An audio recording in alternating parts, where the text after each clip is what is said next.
Driving seat पर इस्माइल नाम का आतंकी बैठा और उसके बगल में अजमल कसाब बैठा है। मरीन ड्राइव की तरफ जाने लगे। इस बीच में कंट्रोल रूम से पूरे शहर में मैसेज पहुंच गया था कि इन्होंने पुलिस की कॉलेज को हाईजैक किया था और विधान भवन की तरफ गए। विधान भवन के आने के बाद इनके टायर पंक्चर हो गया कॉलेज का, तो फिर इन्होंने स्कोडा को हाईजैक किया। अब ये दोनों मरीन ड्राइव से गिरगांव चौपाटी की तरफ आने लगे। गिरगांव चौपाटी पर डीबी मार्ग पुलिस थाने की टीम ने बैरिकेड्स लगा दिए। तब तक में उनको ये सामने से स्कोडा कार आती हुई दिखाई। इन्होंने इसको रुकाया।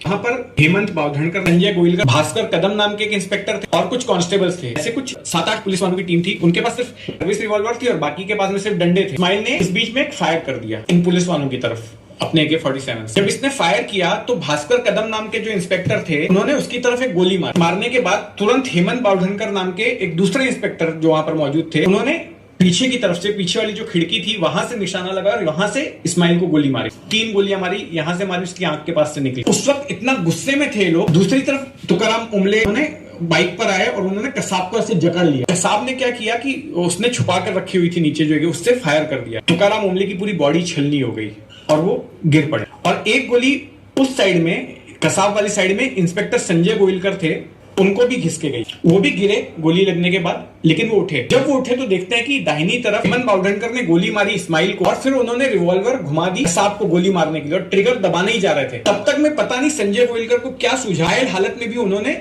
बावधनकर को चिल्लाया मराठी में, ए बावध्या, त्याला मारू नकोस, तो त्याला जिवंत पकडूया, तो एव्हिडन्स आहे, मारू नकोस त्याला।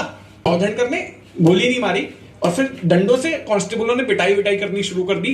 कसाब को जिंदा पकड़ लिया गया। अगर उस रात कसाब जिंदा नहीं पकड़ा जाता तो ये बात साबित करना बहुत मुश्किल हो जाता हमारी एजेंसियों को। ये सभी पाकिस्तान से आए थे, ये सभी वहां से ट्रेन होकर आए हुए ISI के आतंकी थे, क्योंकि सबने हाथ में ये बांध रखा था। आराम से कहा जा सकता था ये तो हिंदू आतंकवादी थे, आतंकवादी नहीं किसी और संगठन से जुड़े हुए थे और ये सब कर रहे थे। उन्होंने अपने आई कार्ड्स भी जो है हिंदू नामों के बनवा रखे थे।